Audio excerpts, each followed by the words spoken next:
Chamando atenção para você de casa.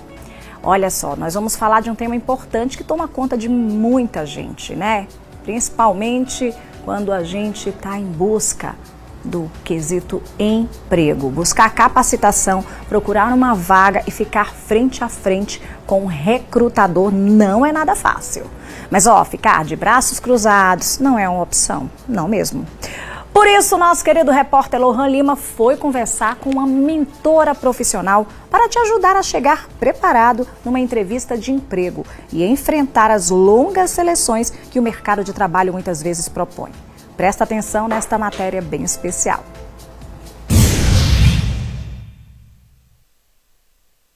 O mercado de trabalho é uma expressão usada para explicar a relação entre aqueles que oferecem trabalho e os que procuram.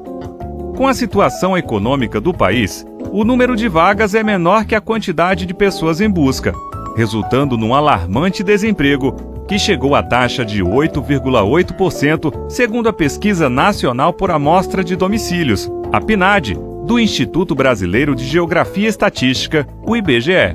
Para entrar nessa concorrência, a qualificação é um passo importante. Mas e na hora de uma seleção? Como se preparar? É preciso estar atento aos detalhes para enfrentar esse desafio. Afinal, a realidade não está nada fácil. Diante desse cenário socioeconômico, é super importante que você se prepare para entrar no mercado de trabalho. E quem vai trazer mais dicas aqui para o nosso programa é a mentora empresarial e consultora profissional, a Erenita Souza. Qual é o primeiro passo para quem quer se organizar e estar bem preparado para entrar no mercado de trabalho? Lohan, o autoconhecimento é muito importante. Você precisa se conhecer para se preparar para aquela vaga que você deseja ocupar. E o currículo? Preparar o currículo é a parte principal. Porque muitas pessoas têm uma grande bagagem, mas não conseguem colocar no currículo de forma expressiva para que o recrutador possa sentir vontade de conhecer aquela pessoa que está querendo participar da seleção. Então, essas informações no currículo, ela tem que estar bem expressadas também e poder pincelar colocando todas as suas qualidades. Sim. Uma das informações importantes, por exemplo, é quando a pessoa faz cursos técnicos, cursos profissionalizantes e não destacam o período que fez daquele curso, não destacam qual foi a instituição que fez aquele curso. E para isso é importante porque nós precisamos ter nossos currículos atualizados. Então, eu sugiro até que mesmo que a pessoa esteja trabalhando, lembre-se de atualizar o currículo, porque nós vamos adquirindo a cada dia novos conhecimentos, experiências. Então é uma grande oportunidade de atualizar o currículo para que numa oportunidade como essa não perca a oportunidade de informar aquilo que ele sabe. Afinal de contas, ali é o cartão de visita do profissional, né? Sim, com certeza. O currículo é aquele cartão, eu sempre digo às pessoas que participam de recrutamento comigo, que eu preciso olhar o currículo e ter vontade de conhecer, né? Então tem que ter uma boa apresentação e as informações claras, principalmente conhecimento e experiência. Então, muitas das vezes, na hora da entrevista, é que as pessoas começam a informar que já passou por tal função, sabe aquilo. Então, no currículo a gente não sabe, por isso que tem muitas pessoas perdendo a oportunidade de trabalho. Tem pessoas que têm certas dúvidas, como essa que eu vou apresentar, por exemplo. No currículo devem estar todas as funções que a pessoa já trabalhou, ou, por exemplo, se eu vou disputar uma certa vaga, eu seleciono também o que é que eu vou mostrar? Esse questionamento seu é extremamente relevante. É importante nós termos assim 1 ou 2 currículos. Por quê? Porque hoje as pessoas elas têm muitas habilidades, né? E de repente está passando, por exemplo, por uma transição. Então tem alguma competência que a pessoa já exerceu no mercado, mas que agora não é tão relevante para aquela vaga que ele quer ocupar. Então por isso a gente precisa estar enxugando o currículo e direcionar para a vaga que realmente deseja ser selecionado. E aqueles itens clássicos, né, que tem objetivo, meta profissional. Muita gente faz um famoso copia e cola. É interessante colocar a própria identidade, não? Sim, essa também é outra informação muito importante, porque tem pessoas que não têm condições de se expressar, de preparar um currículo.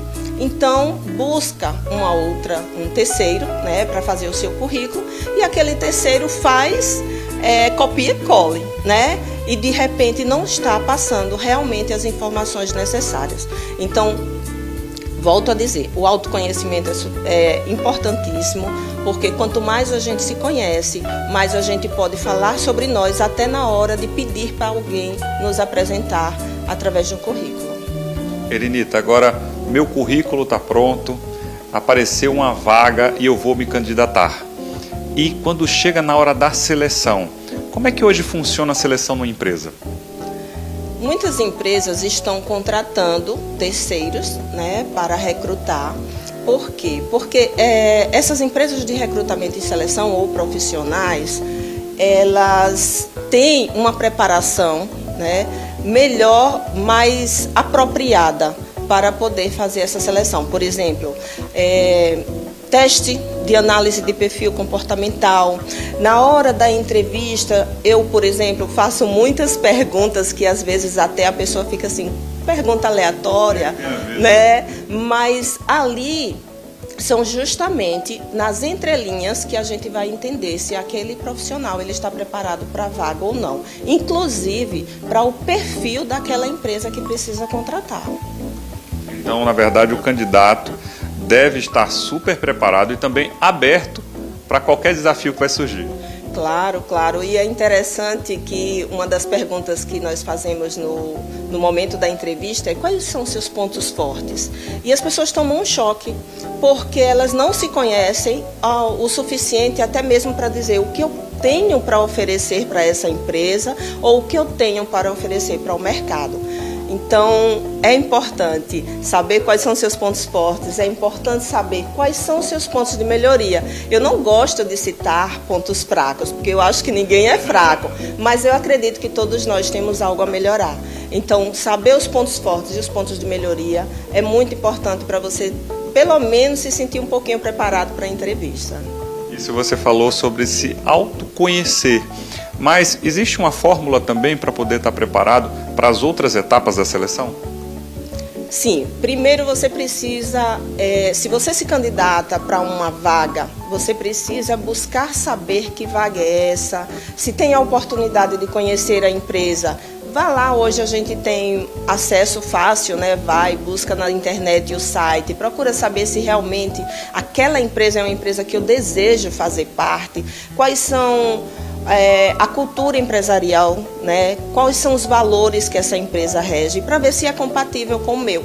Porque às vezes as pessoas passam pela primeira, segunda etapa, quando chega na terceira, ele desiste, porque diz, não, nessa empresa eu não gostaria de trabalhar, ou tem algo que não se assemelha comigo.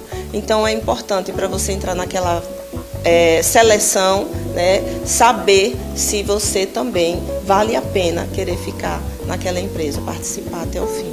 Então essa é a questão da identidade do profissional com a empresa. Precisa ter então uma compatibilidade.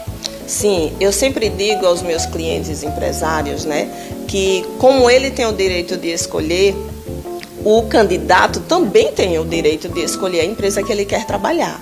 Então, eu deixo bem claro isso na hora da entrevista, todas as oportunidades que a empresa oferece e benefícios, para ver se realmente ele quer passar para a segunda ou terceira etapa, se for o caso. Erinita, existe alguma experiência de alguém com quem você trabalhou em alguma seleção que tenha conseguido a vaga mesmo com habilidade não colocada no currículo? Tem. Eu lembrei agora de um fato, como eu trabalho na capital, trabalho também para empresas no interior, eu lembrei de um fato que eu estava entrevistando para uma vaga, onde no momento da entrevista, uma pessoa que tinha trabalhado 20 anos na casa de um amigo como motorista e que nunca tinha aquele registro na carteira. E me chamou a atenção, porque não estava ali no currículo. E eu quero dizer para você que isso faz as pessoas perderem muitas oportunidades, porque, por exemplo, no interior a gente vê que pessoas trabalham para amigos, para conhecidos, nessa informalidade. Nesse caso específico, ele não foi selecionado para a vaga que ele se candidatou. Porém, no horário da tarde, mera coincidência ou não, eu recebi uma ligação de um outro cliente me dizendo que precisava de um motorista com muita urgência porque tinha ficado na mão com o motorista dele. E eu lembrei desse fato e liguei para o rapaz e ele está trabalhando na empresa até hoje. Bom, tá vendo aí que experiência bacana? E eu espero que você, com essas dicas da Erenita, consiga entrar no mercado de trabalho. Erenita, gostaria que você, nessa parte final do nosso bate-papo, mandasse uma mensagem para quem está precisando justamente entrar aí, e colocar o seu trabalho.